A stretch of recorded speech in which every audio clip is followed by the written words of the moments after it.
So good evening and welcome, and I'd like to welcome our speaker this evening, Sarah Cunningham, and it's 3:31 p.m. over there in Philadelphia? No, We're close. Haverford, PA is the town, a suburb of Philadelphia. So good afternoon to Sarah, and good evening to the rest of us in Europe. Anyone else in the States? Well, anyway. Yeah, we've got Gwyneth in California, so she's Nancy's just put her hand up. Gwyneth in California. yeah. Great. Welcome, everybody. So, I'm what a makes it more Haverford time? College graduate. Oh, hello. Hello. Another very international. I'll hand it over to Sarah. Sarah, over to you now. Speaker view. Here we go. Hello. Maybe it would be worth just getting a little show of hands about people who feel they have a reasonable grasp of the basic principles of temperament.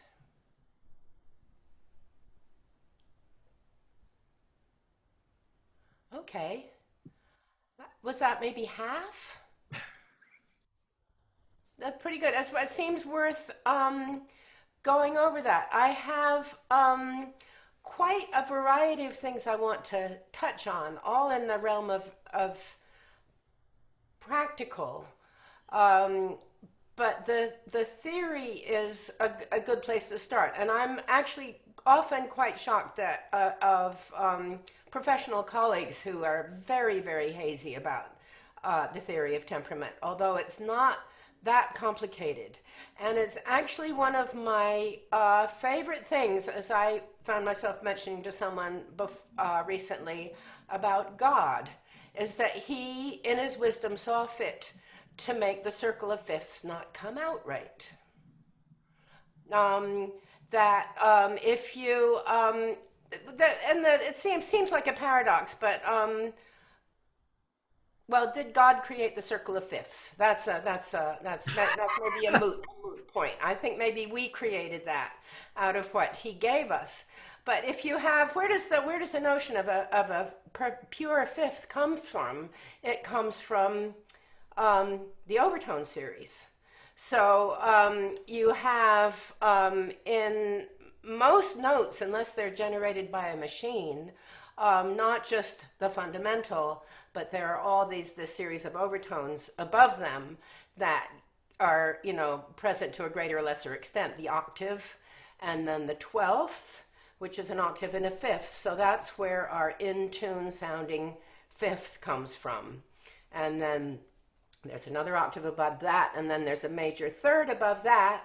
So that is where the in-tune third comes from, is if the overtones of the notes that are a fifth apart or a third apart coincide, then it sounds very pure.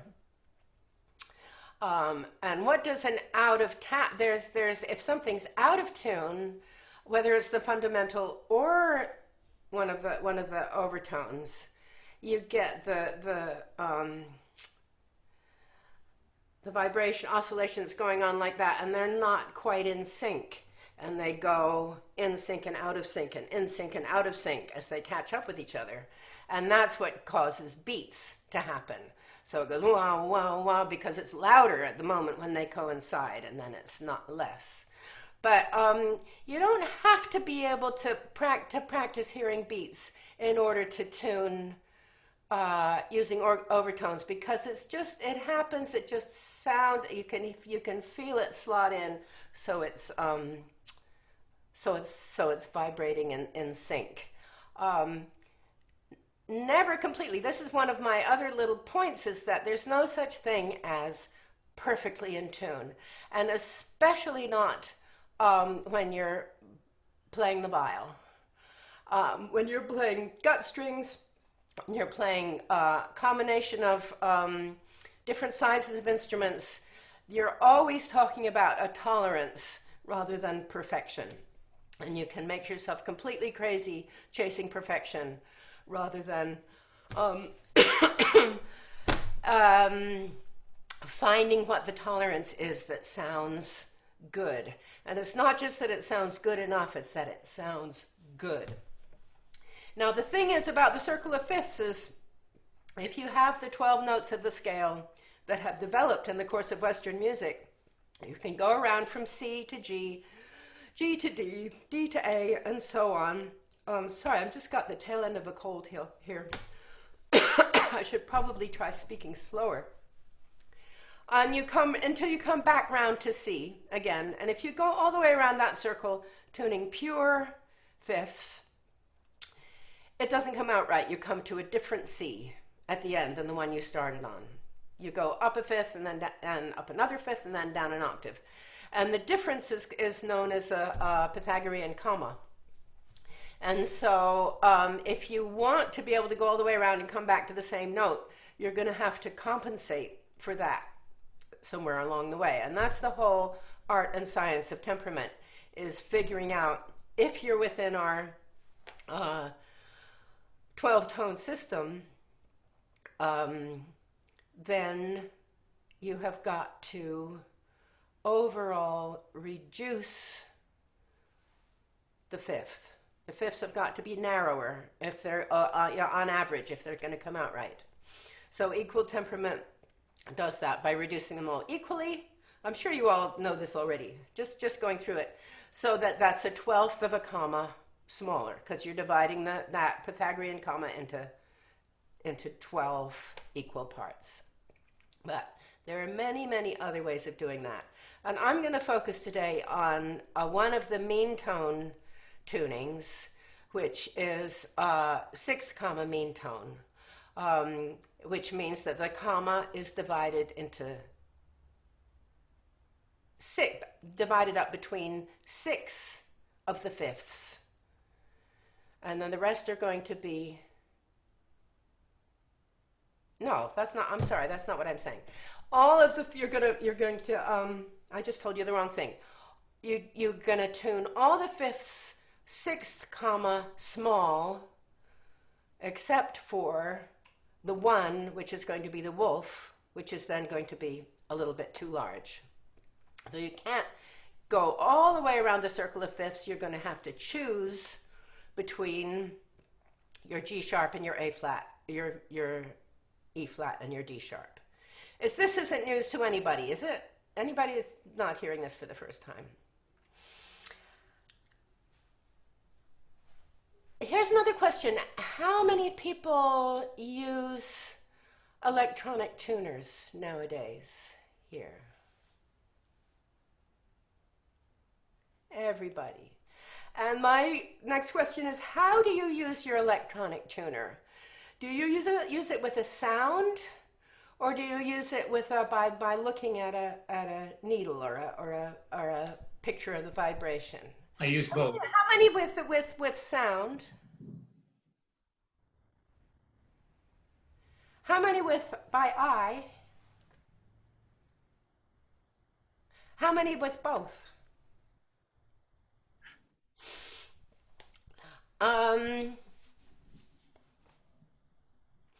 I want to show you today a method of doing 6th comma without using the tuner. Just to be training our ears, because to me it's much more important for it to sound in tune than to look in tune. And if there's a use for the doing it by eye thing, it's if you're doing it in a synesthetic kind of way, where you're using your vision to help train your ear. So as you're seeing it come into where you can see it's in tune, you're also saying, okay, that's what it sounds like when it's in tune. Because as I say, it just there are so many factors in the tuning. When you're playing the viol, you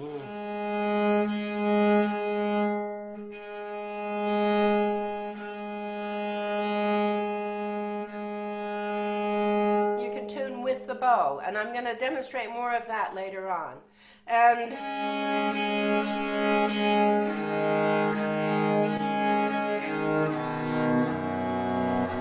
that's keeping pretty well. fourth sound in tune to you?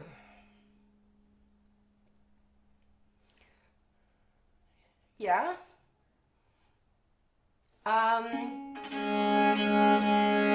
That is a sixth comma fourth. Right? It sounds in tune to me because I've trained myself to really like the sound of a fourth that's a sixth comma wide.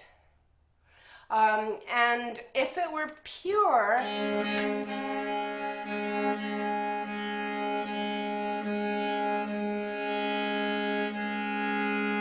I think that's a pure one.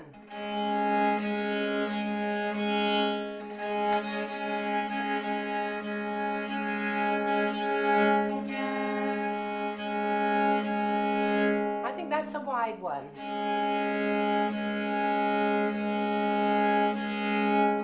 Because I've set my frets here, I can check it using that unison. I skipped over one thing, which is that if the fifths are narrow, then the fourths are wide. That makes sense, because you want them to add up to a perfect octave. So the fifths is a bit narrow, so the fourths are a bit wide. If I'm tuning quarter comma meantone, sixth comma meantone, I want that fourth to be wide by the same amount that this fifth is narrow.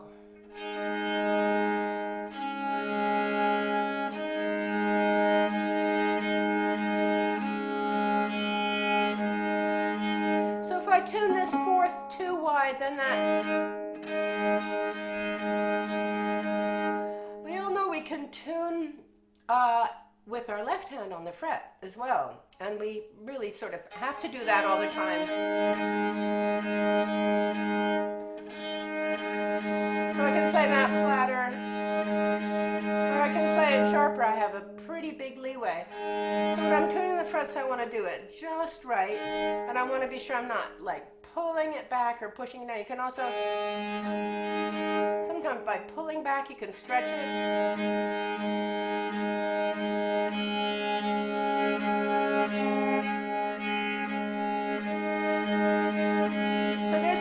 Fourth. And you can hear that fifth is now way too small. Here's my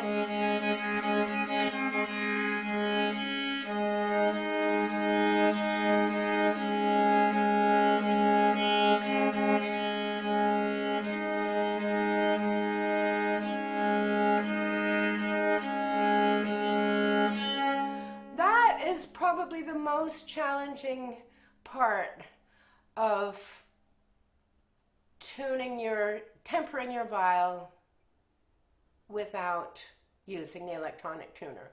So you might want to practice that by tuning your A. If you have a tuner that can, do you have tuners that can select temperaments?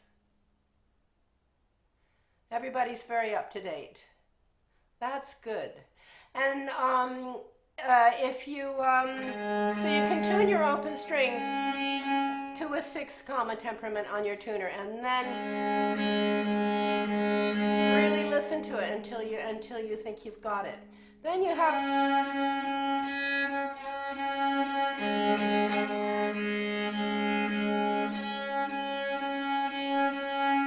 this is a system, there's a system which I learned way back in the 1970 or so from my very first viol teacher, before we had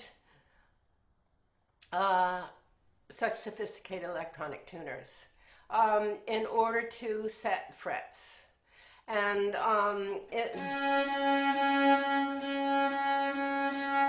you have your fifth fret, which is going to be a unison.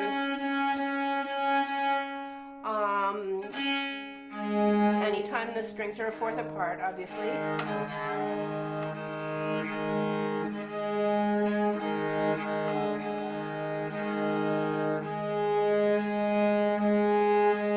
You have your seventh fret, which is going to be an octave. And you can even check that fifth between those. I have have a document I'll post that that goes through this whole.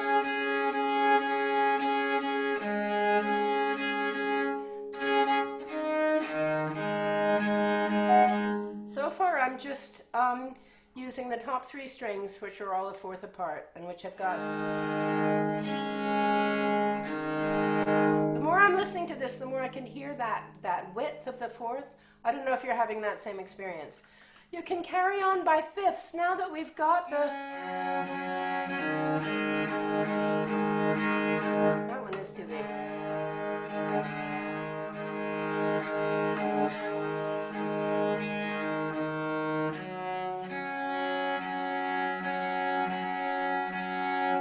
The catch is that these fifths all need to be tempered a sixth of a comma small.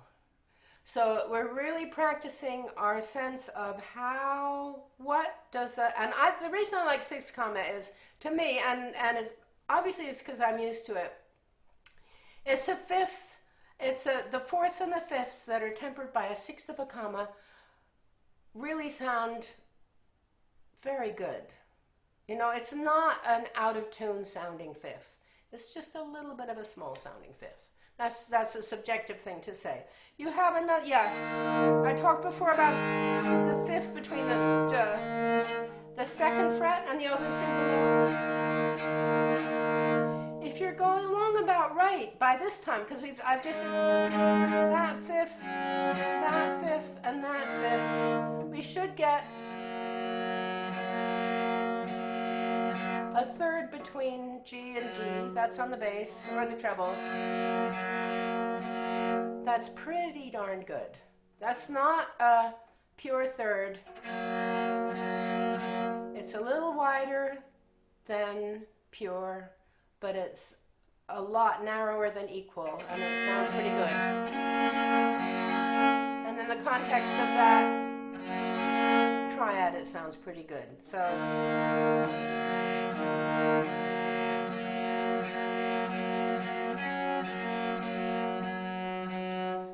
Now the trickiest one to tune is the third in the middle of the viol, and I guess the people, you know, now that we've got these tuning devices, we don't run into this problem as much. It used to be that if you tuned everything so it seemed in tune, you would either end up with the low strings much too sharp, or you'd end up with an enormously wide third in the middle. And so what we're doing is spreading this out. And it's one of the wonderful things to me about the viol, both the fact that it's fretted and the fact that it's tuned in the fourths and the third, that temperaments, mean tone temperaments fit very well across those intervals. You would think that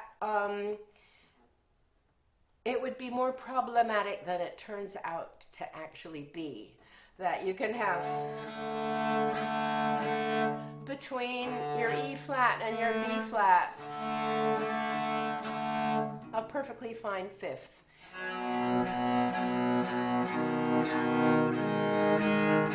So anyway, I'm sorry, I digress. I was just going to say, from this G, which we tuned as a slightly narrower fifth from the D, then you can tune the C string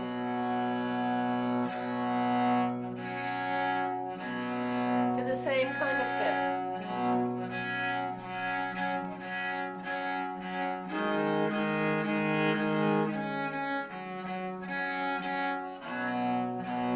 Those two fifths are about the same amount small.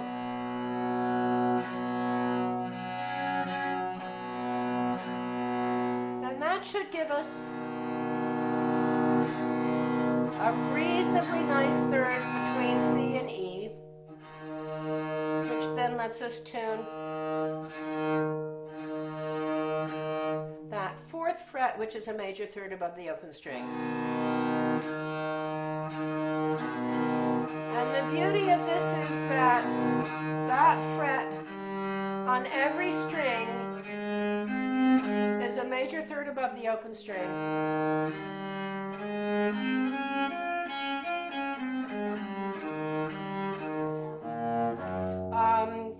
which, since we mostly play in keys which favor the open string, the keys of the open strings, those are the notes that we need most of the time.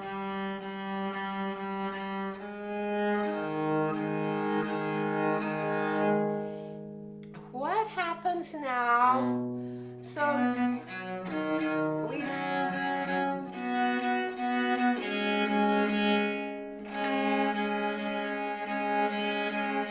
So Sarah, sorry to interrupt. So you're basically saying that the fourth fret you should check that the fourth fret is never high because it forms the third with the open string. Is that right? That's right. Yeah. And the reason that mean tone is called mean tone is because all the whole steps are the same size, because as it happens, as it turns out, they divide that major third exactly in half. So that whole step melodically is the same as that one.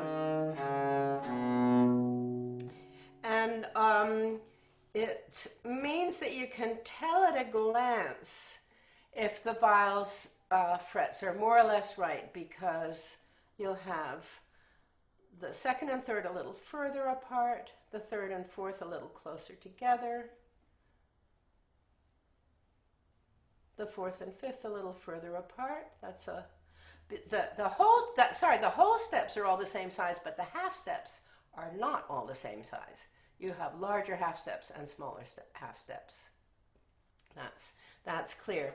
And so I'm just coming up to this first fret, which is our biggest challenge. I'm sure you all are well aware of this, because up here you mostly have an F natural, a B flat. Well, this could be an E flat or a D sharp on the top string, whereas on the C string, that first fret is almost always a C sharp. Rarely do you need the D flat, which would be higher. And you can see what I've done is I've split that first fret. I'm sure you're probably familiar with that as a solution as well. So that if you want to have C sharp, you're going to play the upper in altitude and lower in pitch, half of that fret, so that you'll get and you can then then for the F on the E string, you'll play the upper half of it, the higher, the sharper half of that fret, and then you get a lovely harmonious sounding third rather than a less good too large third. The advantage of that split fret is that it's similar to a keyboard instrument with a split key. You have a choice for all of the notes on that fret, whether you want to choose the E flat there in this case, or the D sharp.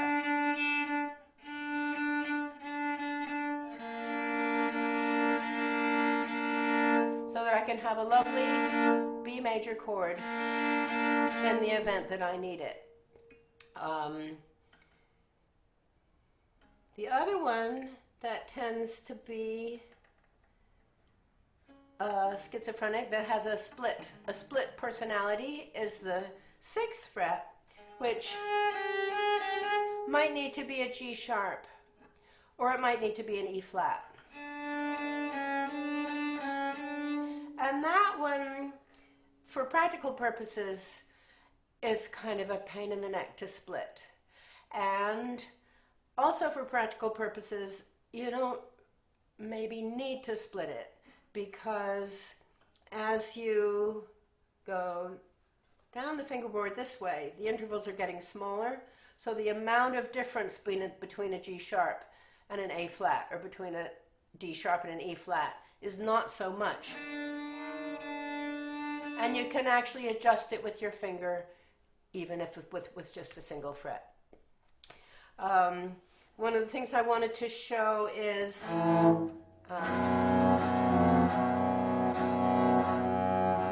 I hope you're not having the same experience as me. The more I do this, the more it sounds out of tune to me. The more we're tuning into it, it's like, oh, that's not me. I want to show you this series of fifths between the G and the C string, which Marais, for instance, is quite fond of using.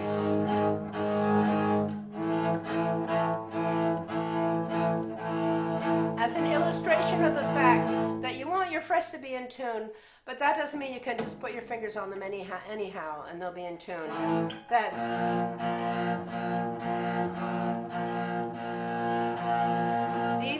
Those fifths are amazingly tunable.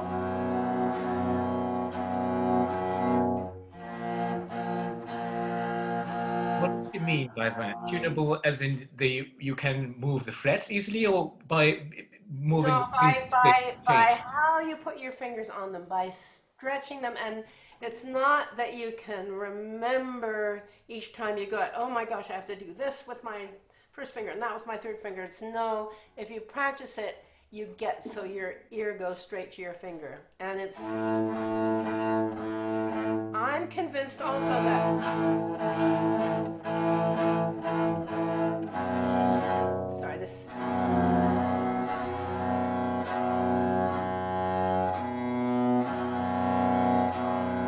how's that? That's a wide fourth, that's a sixth comma. That seems pretty good.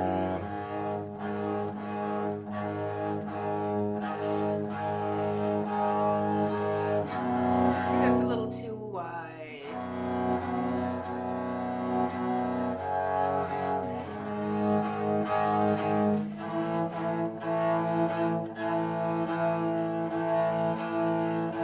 So I'm actually pressing downward with my third finger in order to slacken that C string and make the F a little flatter.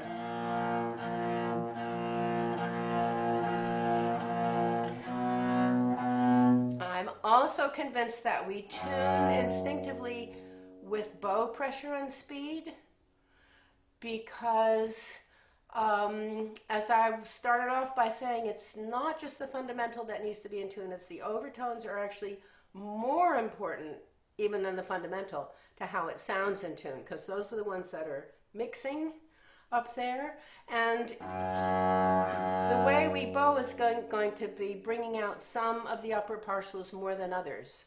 And that's one of the dangers that I've observed of people who get very fixated on tuning by trying to get the line to stand exactly still, is that they are trying to keep their bow pressure absolutely, their bow speed and bow pressure absolutely constant in order to get the needle to stand still. And the only problem with that is that's not the way you want to actually play music. You want to have a whole range of how you're going to vary the sound, the dynamic, the color by your bow pressure and speed. And so if you don't tune realistically the way you're going to play, how is it going to sound in tune when you play? Unless you limit yourself to playing in a very uninteresting way. So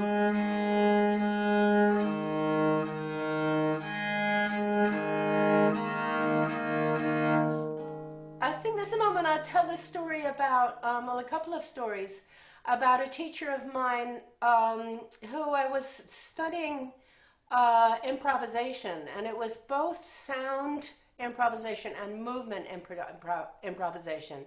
His name is Suprapto Suryadharma, and he's from Java and started as a Javanese temple dancer, but he had a whole system of teaching improvisation. And I was part of this workshop where I was playing part of the time and moving part of the time, and I found it very challenging to improvise while playing for a whole room full of people who are dancing and moving, because you feel as though everything you do has such an effect on the whole space. If you're moving, you can just do your own thing and you're not bothering anybody. If you're playing, making sound, you're sort of controlling the whole space. And so it made me gradually more inhibited, which is just what you don't want to be. And Prapto was always encouraging me just to go ahead and play more. But I asked the question, he would always have a question and answer session at the end of the day. And I asked about that. I said, so how can I,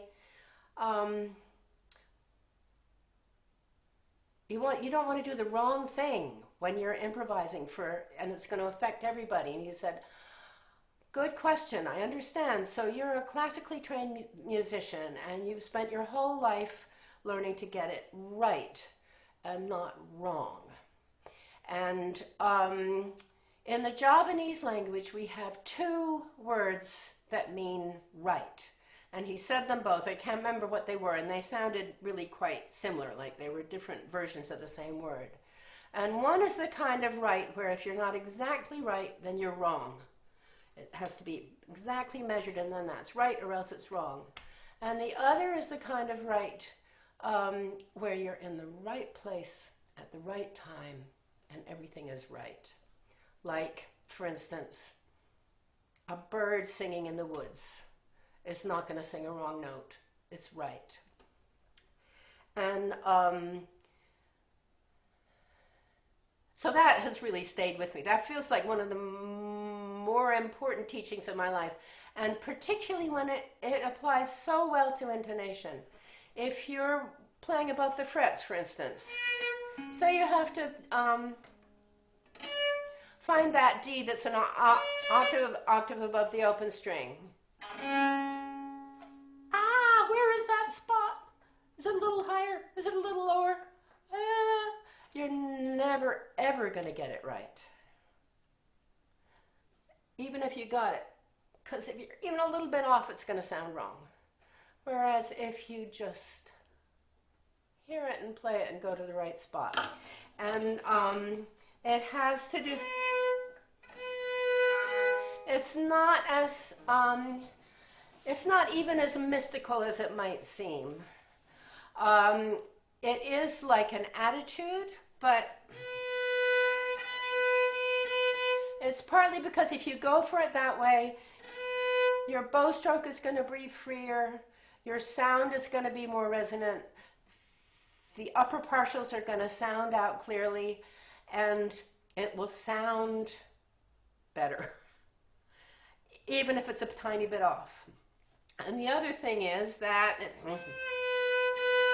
if you get there and it's a little bit wrong, you'll instantly slide into the right place. And that coincides with what I think one of the great violinists, Isaac Stern, or something, said about intonation on the violin. Is that somebody with a really good ear plays in tune because they can adjust so quickly. So it's not like it's a machine that always gets it right. It's like it's a listening being that feels it, and then so you may do it in time. It's not like you want to do a huge slide like I just did, but even that one, it's not all that bad.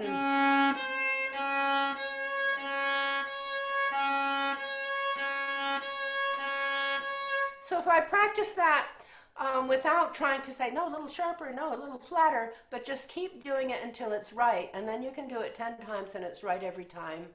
And then the chances are you'll get it right every time.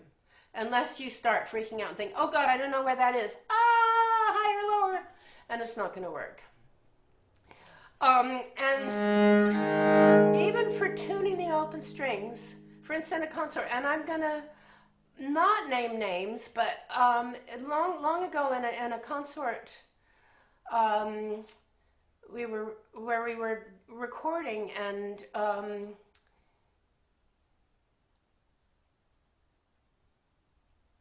had just finished.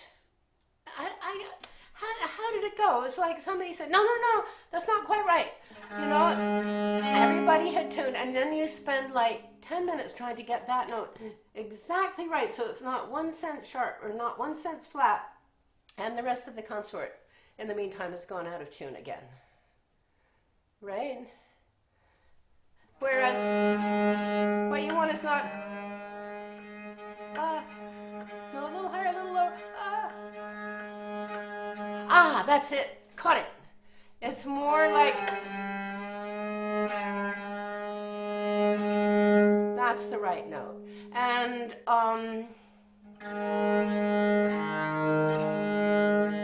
so if you're doing that and trying to play, it's not going to work. So the making sure the sound is good as you tune is going to make the whole thing end up better in tune. And as I was saying earlier on, there's no such thing as perfectly in tune. But in any situation, there'll be like, it's the tolerance is that much, or the tolerance is that much, or the tolerance is that much. You're within the thing that sounds okay. And that's what allows you to play expressively and make notes.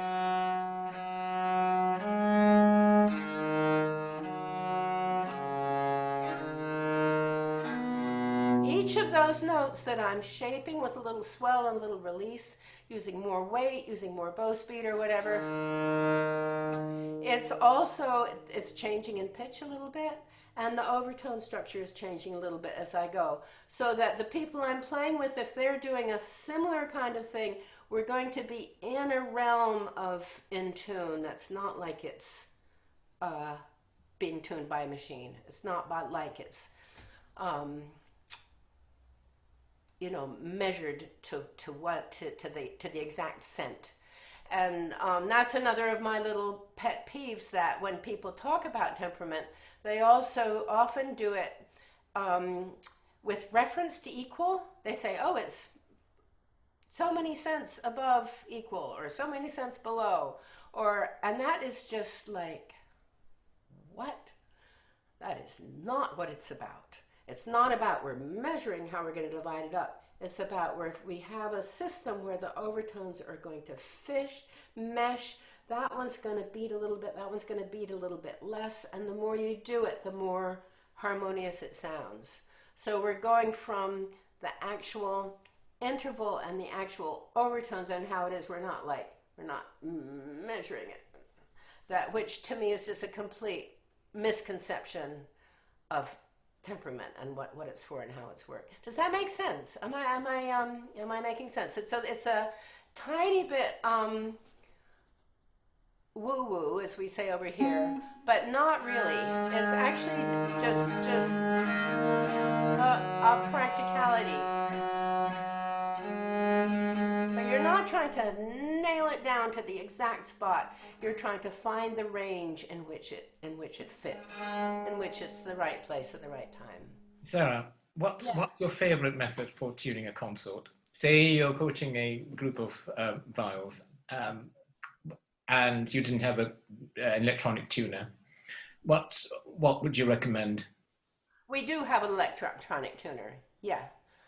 I always, somebody needs to be nominated or volunteer to be the tuning master, tuning mistress, who's then responsible, who knows that their frets are in the agreed temperament and that they're working.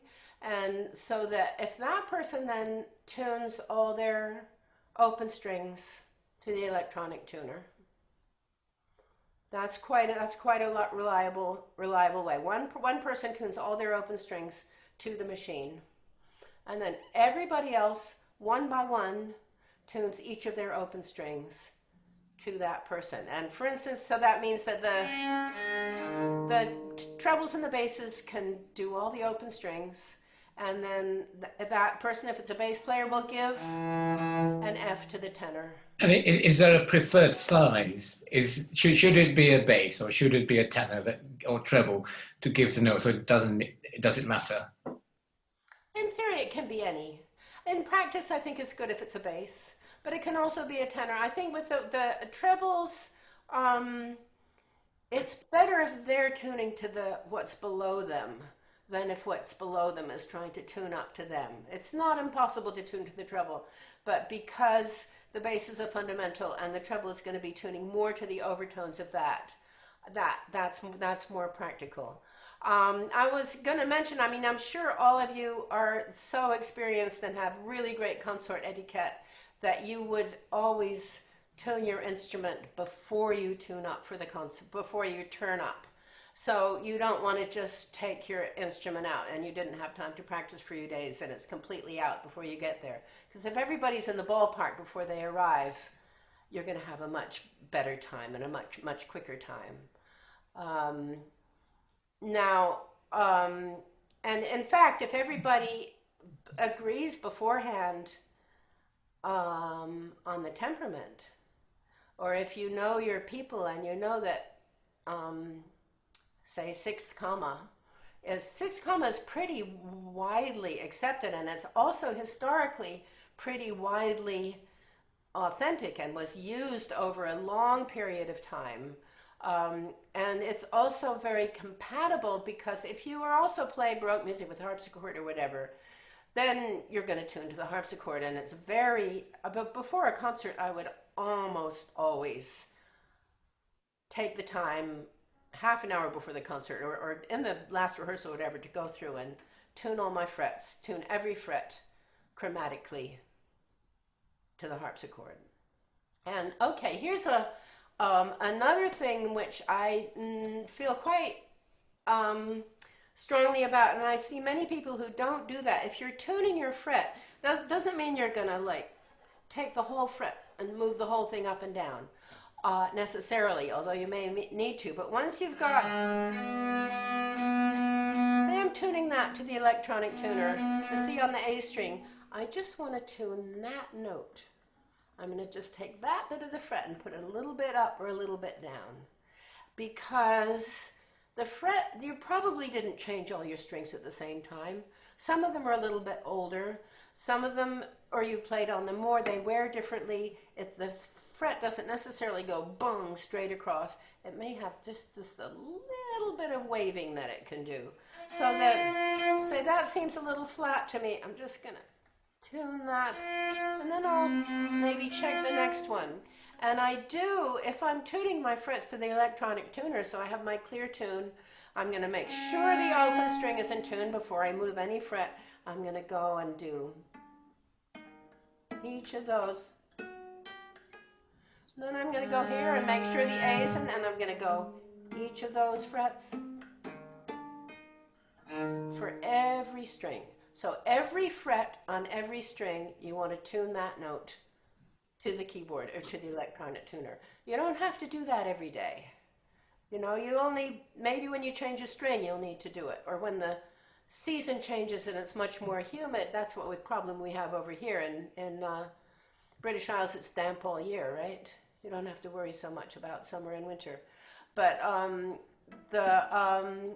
you can't take for granted that because that fret's in the right place over here, that it's automatically going to be right here.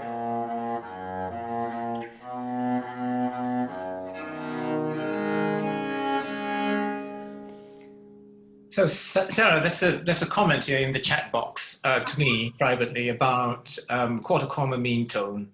And you've been talking about six comma mean tone. I remember when I was a student and I found out about temperaments, in my excitement, I decided to experiment with quarter comma mean tone, and then found that it's not really a practical thing, because you've got to have the fourth fret split, I think, because the difference is more in quarter comma mean tone. Is that right? That's correct.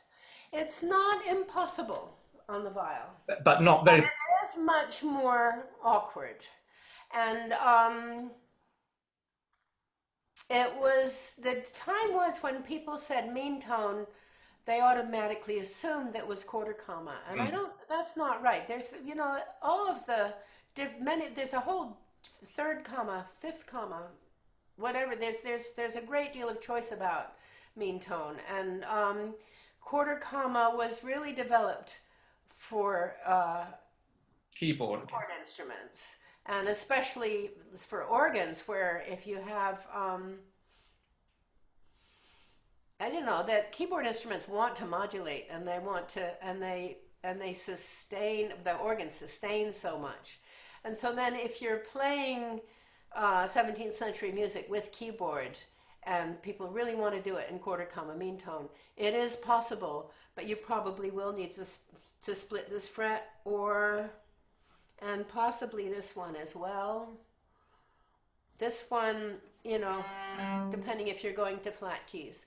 The surprising thing is in viol music, so Laws, Jenkins, even earlier than that, they often go quite far into flat keys and quite far into sharp keys, and sometimes in the same piece. So how does that work? Doesn't that mean you have to be an equal? Funnily enough, no, it doesn't. It's actually kind of amazing how well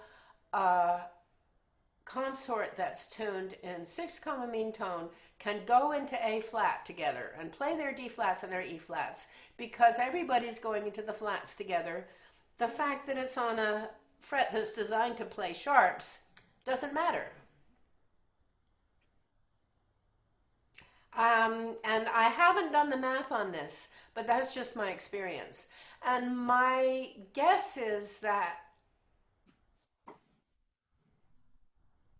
that might be true even if you were in 5th comma or 4th comma, a little more extreme. If you do it accurately enough and sensitively enough. But 6th comma is very, very, very practical. And it's also a lot of the temperaments that people often use for Baroque music are 6th comma based. And so that many of the fifths are 6th comma, and we can, just with our 6th comma frets, we can adapt quite easily to Volati or Young, or what was the other one I was looking at? The people still have these things that were back from the 80s. Jason and Garrett made this thing with all these different temperaments, and you can turn it, and it tells you exactly which fifths and which thirds are pure and not pure. I don't know if you can still get those. This is a sort of a relic of a certain period. But more geared towards keyboard players, if you're trying to work out for a given program, for a given key, what temperament's going to work the best. So how in general, if keyboards players ask you what temperament you like, just go ahead and say 6th comma.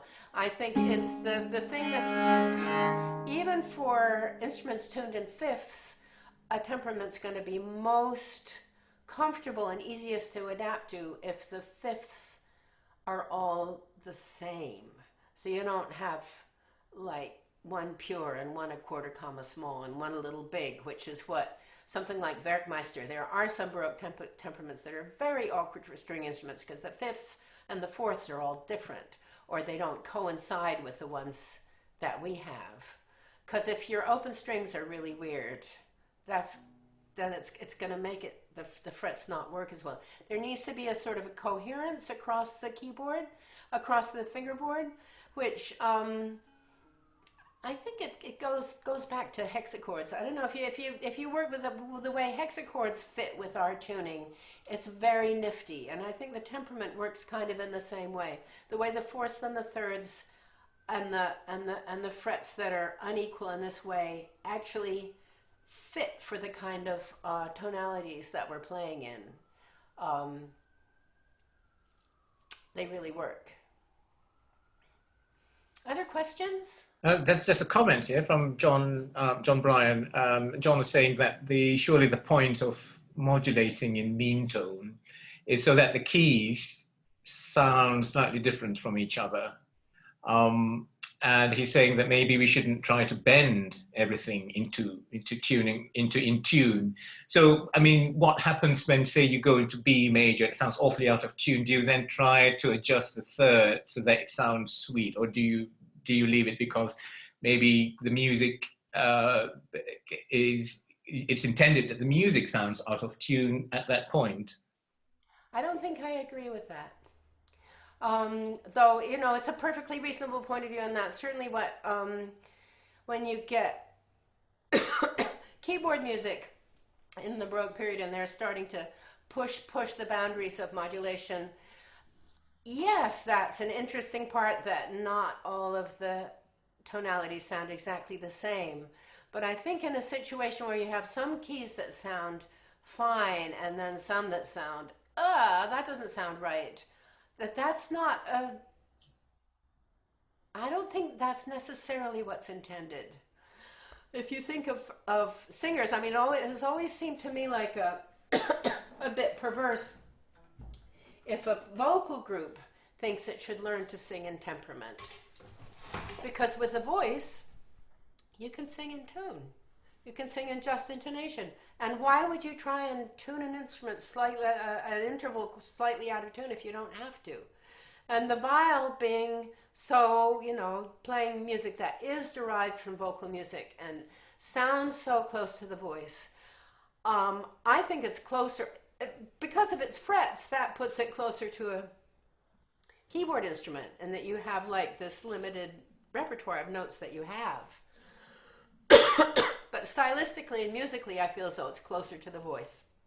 That's just my personal feeling. And I feel as though if you're playing with a harpsichord, so say you're playing the G major Bach Gamba Sonata, and the third movement ends on a B major chord.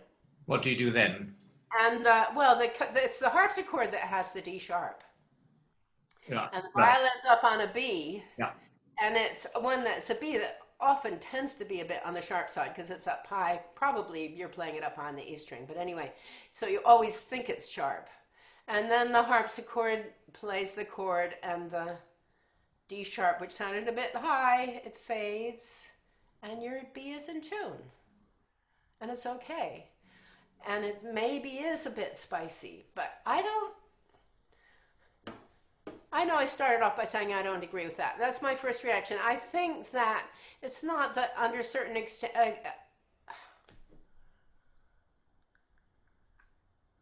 I just think it's a bit much to expect people to enjoy suddenly an out of tune, like major chord that. What I was thinking about, Sarah, was some of those Jenkins fantasies, for instance, where you go sharper and sharper and sharper, and then the G sharp is tied to an A flat, and you come flatter and flatter and flatter. Yes. And when you get back to where you started from, it sounds really good. Yeah. And it's a sense of a journey from a key that's really as well in tune as it can be to one that's a bit weird, and then back again. And I think that is intentional rather than trying to make everything sound as good as it can be. But it seems to me, surprisingly, that it doesn't sound that out of tune, that how well those enharmonic things, that they don't sound jarringly out of tune. No, but I agree, but you still feel you're in a slightly foreign country, and then you come back to something that really feels like home. And I think that's what was intended, that there was a difference, a different affect to the far away and the near to. But I don't see that you can't still make it sound as good by tuning by ear as you can. You're not gonna wipe out that feeling. No. Here's another interesting question. Karen pointed out that often we end up with equal temperament frets. The question was, did you explain how to tune, because she came into the session late, for which she apologized. Right. And she said, did you explain how to tune into 6 comma from having frets set up for equal temperament? The other question is, do you need to start that retuning process from a particular reference note relating to the particular music being played?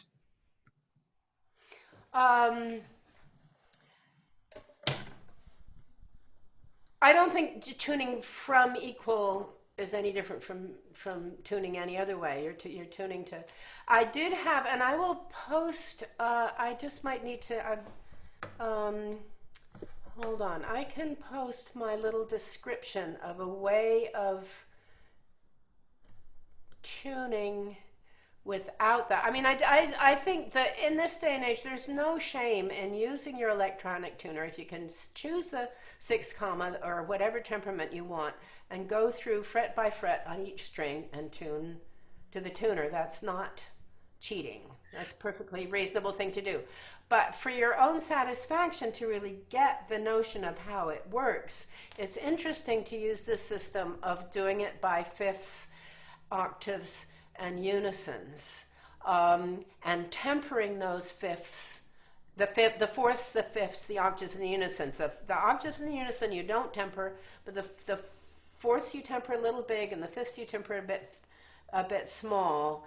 And just to get the sense of how it all relates across the instrument. And I guess that's a useful exercise, isn't it? How much is a bit small and how much is a bit wide? Shall I send this as a PDF? Let me see. Can I just add, this is Karen. The reason I asked about a reference note is that on the clear tone tuner, it does ask you for a reference note if you're wanting to use a temperament, and I'm a little confused about that. I put A in. I think A is but I haven't worked that out. So that just means you're going to have, I don't think it's that crucial because, well, you may figure it out. It's actually the clear tune 6 comma says it's attenuated. And I think that's because they've split the difference on a couple of notes on the G sharp, A flat. And it works very well with the viol, whatever they've done. Okay, So you don't want to necessarily start from a weird note like A flat, but if you start from any one of your open strings, I think it works out okay. Let me see now. I noticed that on clear tune, it gives, for example, A flat, but it doesn't give the G sharp. Exactly. So what do you do? I think it actually is. Let me just check this a minute. I'm just going to finish doing this. Hang on. I'm going to put this on my desktop so I can find it. Just while I'm doing this, I'm going to put this in the chat. Chat. Add a file.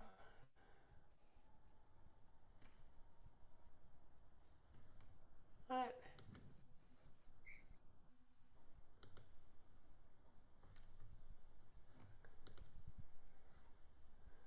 Why can't I do this?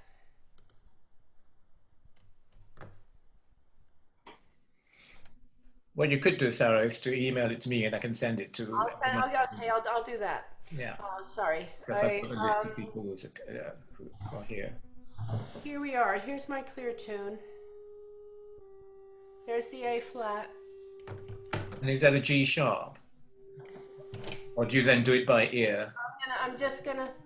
No, I usually just here. I'm gonna tune my E string.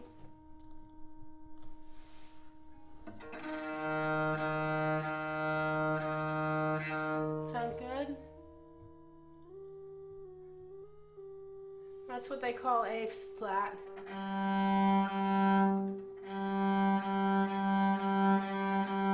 And it's G sharp as far as I can see. Let me. Isn't it easy?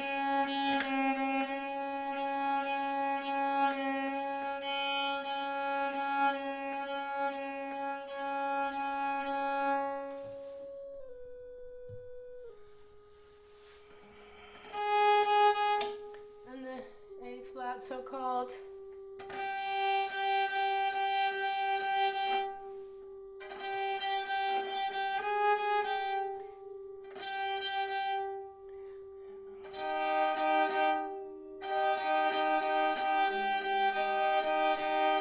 That sounds like a pretty good G sharp to me.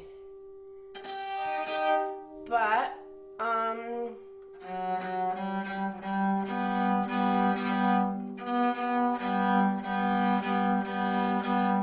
sounds like a pretty good A flat too.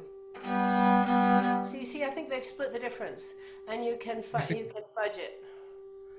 And fudging is one of the things that it's all about. I mean, this is part of what, it's not like, if it's not right, it's wrong. It's like, it needs to be like right enough. And that doesn't mean sloppy tuning, because as you tune your open strings, there's such a pleasure in the moment when it's really in tune, when you feel the two instruments just slot in together like that. And that when you can have that sense of, yeah, that's in tune. And it's really worth like hold that, which doesn't mean you're going to be going, it's like, and it's less the peg you're struggling with than your ear that is, you're just getting it into the right place. So, Sarah, sorry to interrupt. There are all these comments and questions coming in. So one of them is to do with the wolf. So you mentioned the wolf earlier on. This person's asking for a demonstration of the wolf. And where is it? If it's 6 mean tone. If it's 6 mean tone, I don't think that's really mean tone. So on this Clayson and Garrett wheel thing, they only have quarter comma.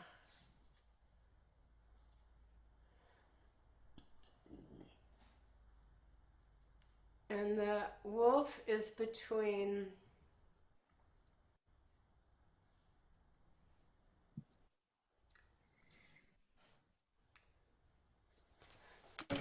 yeah, sure. That's not so hard to figure out. She's scratching her head. The wolf is going to be. This is E flat, and this is G sharp. Say.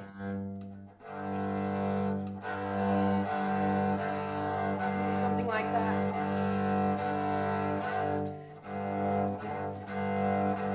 This is the E flat, because I do have a split fret here, so I can show you both. This E flat to A flat. That's fine, but if I play the G sharp,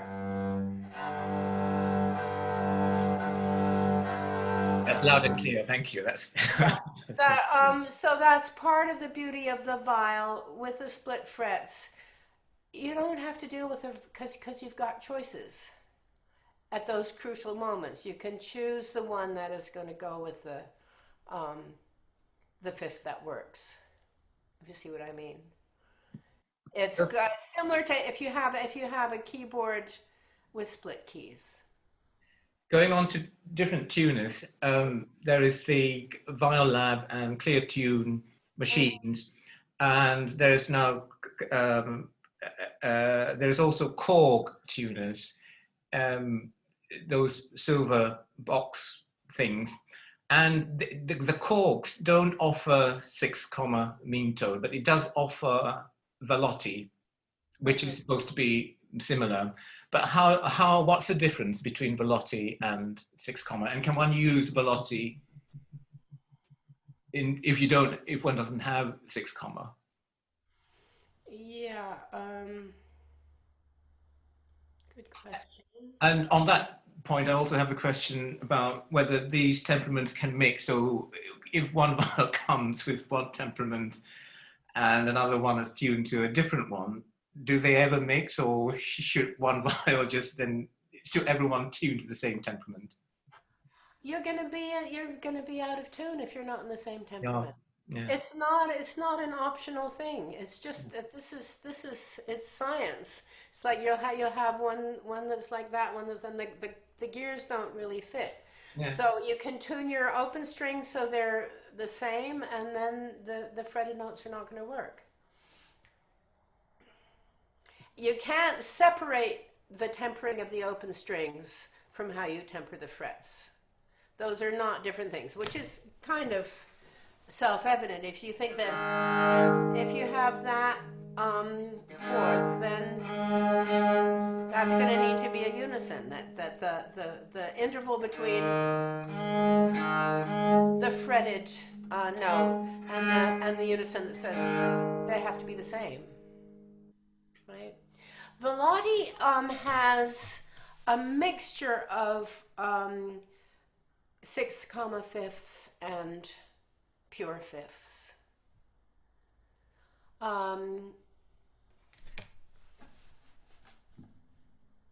Try it. I think it might work all right. There's more than one Velati tuning. I think I'm saying the wrong thing here. Velati has actually a variety of, though, that has some quarter comma fifths and some. No, I'm not looking at the right thing. Sorry, beg your pardon. Sixth, 1/6, minus 1/6, minus 1/6, 0, 0, 0, 0, 0, 0. It has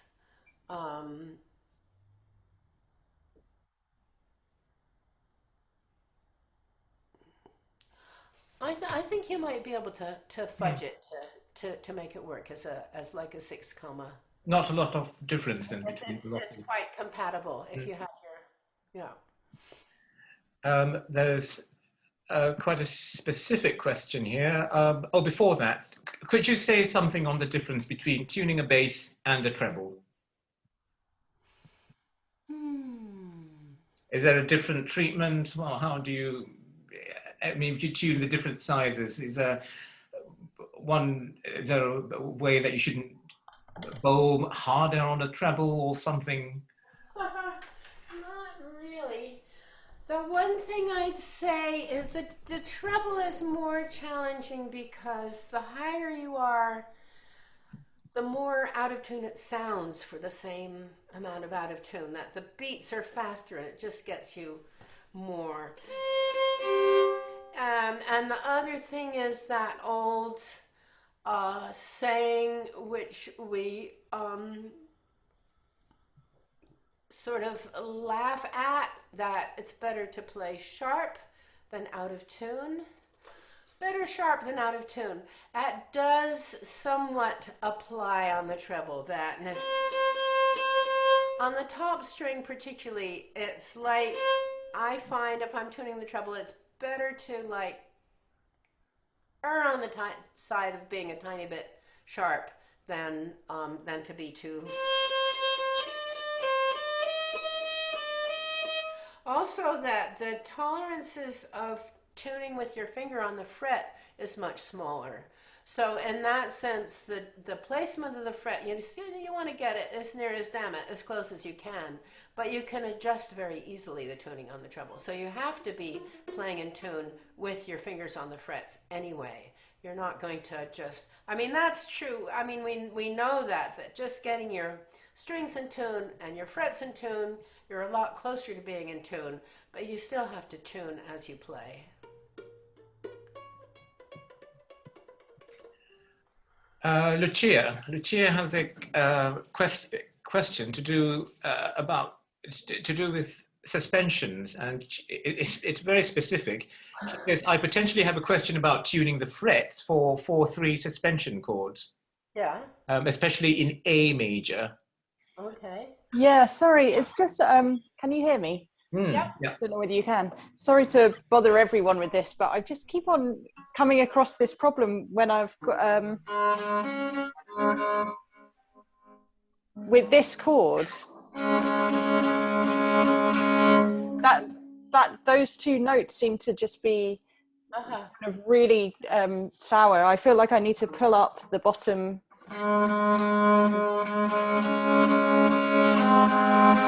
quite a lot further than the actual fret is, and I don't know whether that's just me going crazy or whether that's like something common, or This is in A major. yeah.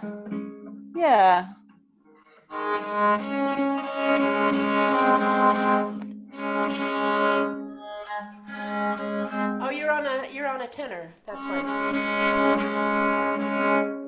Yeah. There could be a few reasons for that. Normally, the third string we keep on longer than the top two because it's thicker and so it doesn't break. And Right. that means the more we play it, it goes a bit false. Or even Yeah. you don't have to call it false, but the more you play on a string, the it gets sharper and you have to move the frets back a little bit. And Sure. that, so then at a certain point, you just can't eke it out any longer. And even though that string is not going to break anytime soon, you still have to change it. You have to Yeah. put it because it's just too much older than the string next to it, and so that you can't get the fret to work. Sure. But it can also be that maybe the bridge height is a little bit more at that point, that it's stretched. Um, I suspect it's because the string is older. That's Right. usually Okay, cool. So maybe it's a fluke then, rather than some kind of weird temperament quirk I that don't think it's I'm a not really picking up on. problem. It's more like a physical problem with the physicality of the string. Okay. Well, great. Thank you. Any other questions? That's why when you're tuning the frets, it's very important to just tune that spot where the note is, rather than think you're just gonna go to the whole thing. But it's very fine tuning that you can do. Byron, do you want to comment on the 6 comma mean tone tuning, and it's the way you're saying that fretted instruments, you would have thought that they wouldn't like 6 comma, that they would maybe favor something else like equal temperament. Is Byron there? Hi, can you hear me? Yeah. Right. So there were two thoughts that extrapolated from this. The first was with regards to quarter comma mean tone being an initial way for people to understand mean tones by virtue of always having the pure third, which you don't need a machine for. You can listen with your ear to. On the viol, whatever it is, whether it's a bass viol, an alto viol, or treble viol, have a third in their stringing system. Say, for example, a C to an E in the bass viol. So you've got your third there, so you can cross-reference and check immediately frets from your C string, your 4th fret, to the E. You can then reference with the purity of the C to the E, for example, on your 3rd string. So you're already very quickly able to do that. Now, my other question with regards to 6 comma tuning is that 6 comma mean tone is very much was a predilection of the later, the high Baroque into the late Baroque. Telemann, Tosi, and both the Mozarts, kind of getting into early classicism, really kind of advocated the use of 6 comma, 55 Edo, which is 10/57, approximately 1/6 syntonic mean tone. And from the point of view of the viol playing, I would have thought straight frets across the neck would be much more stable, and a mean tone is basically what would allow that on any fretted instrument. So if one was paying care to pay dividends to the repertoire offered by any viol player, whether it's 16th, 17th century, or even into the 18th century, you really should be using a mean tone, any mean tone, quite frankly. I think velotti is a no-no, quite honestly, because it has so many thirds. Okay, there's 2 types of fifths, great, but there's about 7 or 8 types of thirds. So how do you fiddle around with all of your kind of frets to deal with that? I can see how Bach is a problem in itself. There's been a lot of research, for example, from Lehmann and Poletti, with regards to how Bach's circular temperaments were used for specifically keyboard music, but not exclusively. And I enjoyed many of the comments being made by some of your illustrious gathering here, who were talking about enjoying the kind of like the wackiness of wider intervals that you have, and the differences in colours that you have.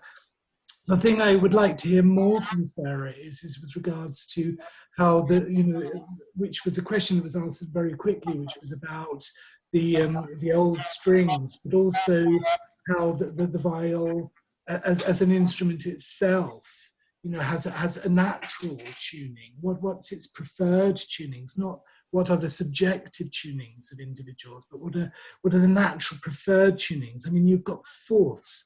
When we're talking about temperaments, we're talking about fifths. But in fact, most of the strings are tuned a fourth apart. So it's all about wideness. And of course, there are many temperaments with wide fifths, which means how does that affect the the tunings for the viol family? But sorry, I'm talking too much. But thank you for giving me some airtime, Ibby. Back to you.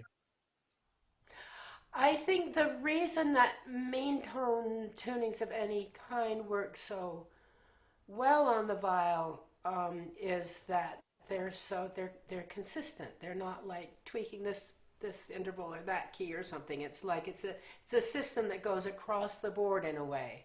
And then I'm aware that of the sort of contradiction in my approach of on the one hand, the importance of the system and of the consistency and the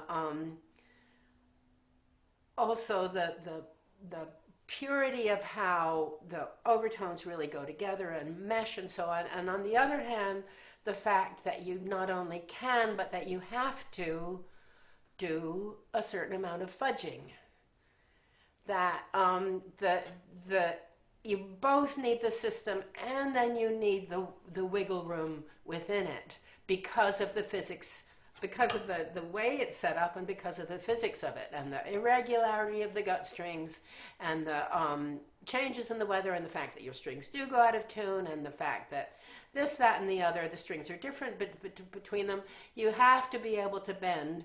But if you're just swimming around and trying to fudge it without having the firm basis in, strings being in tune and frets being in tune, so you have both, and that's where the really getting it right and really feeling in the right place at the right time is right. It's an interesting point you make about what the viol wants and the fact that for a fourth, it's not so unnatural to be a bit wide. But I don't know if that's just because we're used to it and that's what we're thinking. It's just no more natural than it is for a fifth to be a bit squished. And I guess that's true, that if you think of an instrument, a cello or a violin in fifths, it would sound kind of dreadful if those fifths were wide. But if they're like compact, it's okay. But on a fifth instrument, you can, without frets, you can tune all the fifths pure if you're just playing on your own. It's just if you're playing with a keyboard instrument that you can't. Well, I sorry, just to comment on that. The fifths on the strings, I think, is not generally considered, good practice. I mean, even the later treatises of Leopold Mozart says that the fifths should be tuned slightly narrow. But thank you for answering the question with regards to the fourths, because of course this is the beauty of the viol. You've got these fourths and you've got a third. Wow, it's I know, and it makes it all work. So that then you have this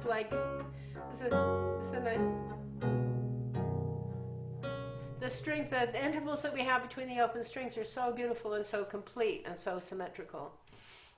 It is very, very special. And then that's just all the chord shapes that are possible are amazing too. Well, thank you very much. Are there any other questions? I'm just aware time is pressing. So many interesting points raised. I'm afraid I rambled a bit, but I hope that it didn't seem as though anything was left out. That is there any glaring omissions or? I think it's great, Sarah. So I think we should give Sarah a round of applause. Thank you very much. It's been fantastic. Some very useful, interesting information there. And Sarah, if you send me the PDF on how to tune the viol without a tuner and what to start with first, etc., and what frets to move and by how much. I guess it's all about training the ear, because how wide should you go from a perfect fourth, and what is a perfect fourth, and how close is the third to make it sweet in the middle, and how wide is the third before it's considered out of tune. Is it what you like? Is it what the tuner says? So I guess it's a matter of practicing. So it's useful to have that PDF so that we can just experiment, and we can refer to the electronic tuner if we want to experiment, just tuning by ear and moving the frets around without the tuner. Okay, well, thank you very much, everybody, for coming tonight. The next online session is the AGM, which is on April the 20th. So you'll be sent invitations for that. So thank you very much again, and stay safe. Happy playing. Bye-bye. Bye. Thank you.